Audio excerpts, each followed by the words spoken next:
ఓం గణపతాయ నమః. అంటే ఈరోజుని వినాయకుడి దగ్గర కూర్చొని, పూజ చేసుకొని, పొద్దున్నే ప్రారంభించారా? అసలు వినాయక చవితి చేసుకున్న తర్వాత అసలు ఏం నేర్చుకోవాలి? అంటే పూజ చేసాం, దండం పెట్టుకున్నాం.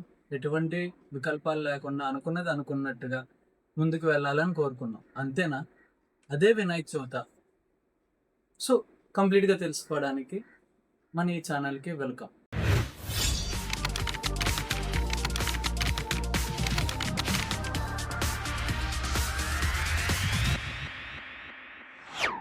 Welcome to our channel Inner Talks. Vinayaka చవితిని జరుపుకునే ముందు అసలు వినాయకుడి గురించి మాట్లాడుకుందాం. వినాయకుడు శివపార్వతుల కొడుకు. సో, వినాయకుడు ఒక శరీరం ఎలా ఉంటది? బొజ్జ గణపతి అని పిలుస్తాం. అంటే పొట్ట ఎక్కువ ఉంటది. ఏనుగు రూపంతో ఉంటాడు. ఏనుగు తలకాయ తీసుకొచ్చి పెడతాడు. ఎందుకు? శివుడు ఆ తలని తీసివేస్తాడు కాబట్టి. ఈ స్టోరీ అందరికీ తెలుసు. వినాయకుడు ఒక ఏనుగు తలని పెట్టి సర్జరీ చేస్తాడు శివుడు. చేసి వినాయకుడి రూపాన్ని మన ముందరికి తీసుకొస్తాడు. ఇది శివపార్వతుల కుటుంబం గురించి తెలిసిన కథ. కానీ వినాయకుడు ఎలా ఉంటాడు? బొజ్జ గణపతి అని పిలుస్తాం. పట్టుంటది. చెవులు పెద్దగుంటాయి. తొండం ఉంటది. తన శరీరాన్ని తను పట్టించుకోకుండా ఉన్న దాంతోనే ఒక నిష్క్యులమైన అంటే సంపూర్ణమైన వ్యక్తిగా మనం కొలుస్తాం. మనకు ఉన్న దాంట్లో మనం ఎప్పుడైతే హ్యాపీగా ఉంటామో అప్పుడే అందులో ప్రాముఖ్యత ఉంటది. బాడీ కాన్షియస్ లేదు అతనికి. తను ఎలా ఉన్నారో అలాగే హ్యాపీ. సో, మనం కూడా మనం ఎలా ఉన్నామో అలా యాక్సెప్ట్ చేయాలి. చేసి అద్భుతంగా జీవిస్తూ ఉండాలి. అలానే ఆయన చెవులు ఎంతో పెద్దగా ఉంటాయి. ఏనుగు చెవులు ఎంతుంటాయంటే చాలా పెద్దగా ఉంటాయి. ఆ చెవులతో ఏం జేయాలి మనం?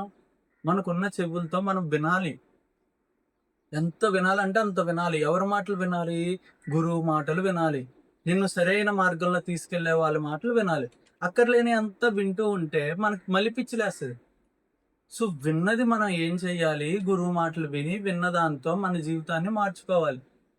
అలాగే వినాయకుడు ఒక తొండం పెద్దది. ముక్కు అది. ఆ తొండం ఏంటి? ముక్కు. ఆ ముక్కులోనేముంటది? శ్వాస ఉంటది. ఆ శ్వాసను గమనిస్తే మనకి మనం ఏంటో అర్థమవుతది. అంతేగాని మనం ఏమనుకుంటాం మనకెందుకో ఏదో జీవితాన్ని బతుకుతున్నట్టు ఉంటది.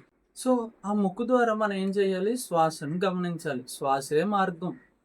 ఆ శ్వాస ద్వారా మన ఉన్నతనాన్ని మనం తెలుసుకుంటాం. మనం వినాయకుడు పూజిస్తాం. కానీ వినాయకుడి దగ్గర నుంచి ఏం నేర్చుకుంటున్నామో మర్చిపోతాం. వినాయకుడు ఒక నోరు ఎక్కడో ఉంటది ఎనకాల. మనకు నోరు ఎక్కువైపోద్ది. నోరుతో ఎక్కువ మాట్లాడేస్తాం. వినడం తక్కువైపోయింది. పక్కనోళ్ళని అనడం, తిట్టడం, మనల్ని మనమే అనుకోవడం. ఇవన్నిటిని వల్ల ఏం జరుగుతుందంటే మన జీవితమే వెనక్కెళ్తుంది.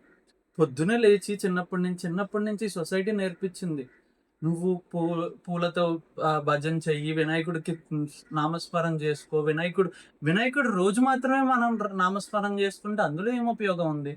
వినాయకుడు ఒక తల పెద్దది. ఎందుకు? అందులో అనేకమైన విజ్డమ్ ఉంది. నాలెడ్జ్ ఉంది. అంటే ఇప్పుడు మన తల కూడా తీసుకొనెళ్లి సర్జరీ చేసుకొని పెద్దది చేసుకోమని నేను చెప్పట్లేదు. అంటే అంత నాలెడ్జ్‌ని మనం పొందాలి. విజ్డమ్‌ని పొందాలి. జ్ఞానమూర్తులు అవ్వాలి మనం. ఇది వినాయకుడి దగ్గర నేర్చుకోవాలి.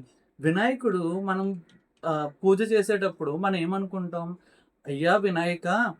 నీకు శతకోటి నమస్కారాలు. నేను చేసే పనుల్లో అది వ్యాపారంలో కానీ, ఉద్యోగంలో కానీ, నా చదువులో కానీ, సకల సంపదలను కలిగిస్తూ ఇటువంటి పనుల్లో ఏ పనుల్లో అయినా సరే నాకు ఎటువంటి విజ్ఞానాలు ఉండకుండా అన్ని విజ్ఞానాలను తొలగించి సకల సంపదల ఆరోగ్యాలతో నేను వర్ధిల్లయి బతకాలి అని చెప్పి కోరుకుంటాం. కానీ ఇక్కడ వినాయకుడు మనకి తెలిసిన ఆధ్యాత్మిక ఏంటి అంటే, నువ్వు ఇప్పుడు చేతులెత్తి నమస్కరిస్తున్న వినాయకుడివే నువ్వని. ఇది మనల్ని నమ్మడానికి క నం మ ఇది విషయం మనకు తెలిసినా కొన్ని కొన్ని సార్లు నమ్మలేం. ఎందుకంటే దానికి మాయ ఉంటది. అది నేనే, మీ సంకల్పాలకి వికల్పాలు చెప్పించే మాయ నేనే. యాహ్! ఇదే. బట్ దీని గురించి మనం ఇంకా సెషన్స్‌లో నెక్స్ట్ వీడియోలో నా ఇంట్రడక్షన్‌తో మళ్ళీ కలుద్దాం. బాయ్. సో, ఎక్కడున్నాం మనం? అయితే ఆ మాయని ఆ మాయ వల్ల ఏంటంటే మనకు తెలిసిందని కూడా మనం నమ్మలేం.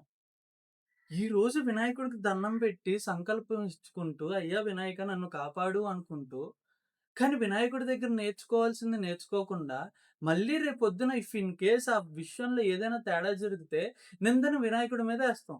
నీకు ఆ రోజు దండం పెట్టాను, 3 రోజులు విగ్రహాన్ని పెట్టాను, 11 రోజులు విగ్రహాన్ని పెట్టాను, జాతరలో చేశాను. సో, జాతరకెళ్ళేటప్పుడు ఐటెమ్ సాంగులు పెట్టాను. ఎందుకు నువ్వు డాన్స్ ఎయడానికి. వినాయకుడు ఐటెమ్ సాంగులు డాన్స్ ఎయడు. సో, నువ్వు చేస్తుంది నీ సంతోషం కోసం మాత్రమే. ఆ వినాయకుడి కోరికలు కావివి. నీకు చెప్పిన దాంట్లో నువ్వు ఈ సొసైటీ దగ్గర నుంచి నేర్చుకున్న దాంట్లో మాత్రమే తీసుకొచ్చి నువ్వు ఆ వినాయకుడికిస్తున్నావు. కానీ నువ్వు వినాయకుడివని చెప్పి మర్చిపోతున్నావు. ఎందుకు ఇందాకొచ్చినోడు చూసారా? వాడి మాయలో పడి. సో, వాడి గురించి నెక్స్ట్ మళ్ళీ ఇన్వాల్వ్ చేసి మళ్ళీ ఎలా మాయ అనేది ఇన్వాల్వ్ చేస్తా. బట్ ఏదైతే సంకల్పం మీరు పెట్టుకొని చేతులు జోడించి మీరు అయితే ఇప్పుడు ఆ వినాయకుడిని పిలుస్తున్నారో, వినాయకుడిని కోరుకుంటున్నారో అలానే మిమ్మల్ని మీరే కోరుకోవాలి. ఈరోజు సంకల్పం పెట్టుకొని నాకంతా మంచి జరగాలి అని చెప్పి వినాయకుడి దగ్గర పూజైన రెండో నిమిషమే నా జీవితం బాలేదు. నేనే దీన్ని ఏం చెయ్యాలో తెలియట్లేదు. నా చదువు సరిగ్గా అవ్వట్లేదు. పుస్తకాలు చుట్టూ రాస్తాం. ఓం అని ఫస్ట్ పేజ్‌లో నింపుతాం. నేను నింపాను. బావుంటది ఆ రోజంతా వినాయకుడి ముందర కూర్చొని, పిల్లలందరం కూర్చొని, మనం ఓం అని నింపుకుంటూ, అట్టలను కొత్త అట్టలుగా అట్టలు తీసి కొత్త అట్టలేసుకోవడం. ఆ రోజంతా ఒక బ్లిస్‌నెస్ ఉంటది. బట్ నేను ఇదంతా చెయ్యొద్దు అనట్లేదు. చేసేది మీరు, మీరు చేసుకుంటున్నారని చెప్పి నమ్మండి అంటున్నా. మీరేదైతే వినాయకుడిని కోరుకుంటున్నారో అది కోరిక మీరే. మీరే ఆత్మస్వరూపులు. మీరే మీ ఇప్పుడు ఏదైతేనా సరే మీరే మీరు క్రియేట్ చేసుకోగలరు. మీకు ఉద్యోగంలో మంచి స్థితికెళ్ళాలా సారీ ఉద్యోగంలో మంచి స్థాయికెళ్ళాలా? అది మీరే క్రియేట్ చేసుకోగలరు. సకల సంపదల ఆరోగ్యాలు మీకు కావాలా?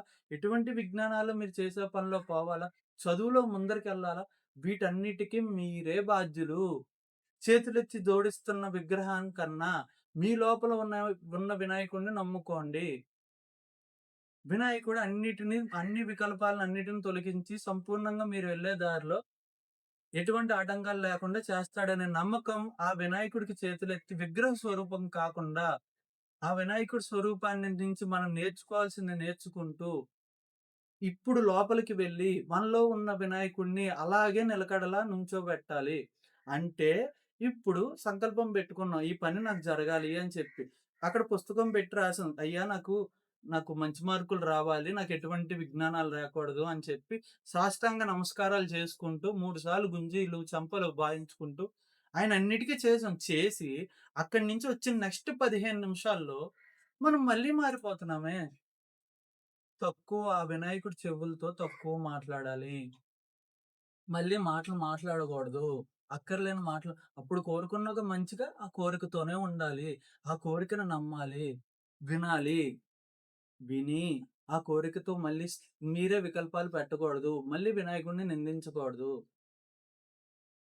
సో, ఇలా ఎప్పుడైతే మీరు మిమ్మల్ని నమ్ముకుంటారో, ఆ వినాయకుడిలో బలం మీరవుతారు. ఆ వినాయకుడే మీరవుతారు. ఆ వినాయక స్వరూపం మీ స్వరూపమే. మీరే ఆ వినాయకుడు. సో, మీలో ఉన్న వినాయకుడికి నేను చెప్పదలుచుకున్నదేంటంటే, happy Vinayaka Chavithi to you. నేను మీకు హ్యాపీ వినాయక చవితి చెప్తున్నాను. నేను అక్కడున్న వ్యక్తికి కాదు చెప్తుంది మీకే. నా నమస్కారాలు చెప్తుంది మీకే. నా విషెస్ తెలియజేస్తుంది మీకే. So, once again happy Vinayaka Chavithi. నా ఈ జర్నీలో మీరందరూ ఒక ఫ్యామిలీ మెంబర్స్‌గా ఉండి నడుస్తున్నందుకు చాలా థ్యాంక్ యూ. ఫర్దర్‌గా నా దగ్గర చాలా డిఫరెంట్ కాన్సెప్ట్స్ ఉన్నాయి. నేను స్పిరిచువాలిటీ అనేది ఏదో ఒక సబ్జెక్ట్ కిందో లేదంటే ఒక ఇది నేర్చుకోవాలనే ఉద్దేశంతో కాదు. స్పిరిచువాలిటీ అందరికీ తెలియాలి. నేను రుద్ది చెప్పాలనుకోవట్లేదు. తెలియజేయాలి అనుకుంటున్నాను. ఆ తెలియజేయాలనుకునేది నా దగ్గర కాన్సెప్ట్స్ చాలా ఉన్నాయి. మేము కలిసి ఈ జర్నీలో ముందరికెళ్దాం. మీరిప్పుడు ఏం జేస్తారంటే, మీరు ఆ వినాయకుడిని ఏ కోరిక కోరుకున్నారో, అది ఈ కామెంట్ సెషన్‌లో రాయండి. ఇతరులు కూడా కామెంట్ సెషన్‌కి ఎనర్జీనివ్వండి. లైక్ అవ్వుద్ది అని. భావం తద్భవతి. తదాస్తు. Thank you. అండ్ ఈ వీడియో మీకు నచ్చినట్టయితే లైక్ చేయండి, షేర్ చేయండి, కామెంట్ తప్పక చేయండి. ఇతరుల వినాయకులకు కూడా షేర్ చేయండి. So, thanks. మీ అడుగుల్లో నా అడుగులు వేసుకుంటూ మన ఈ మాటలే ఇన్నర్ టాక్స్. Thank you.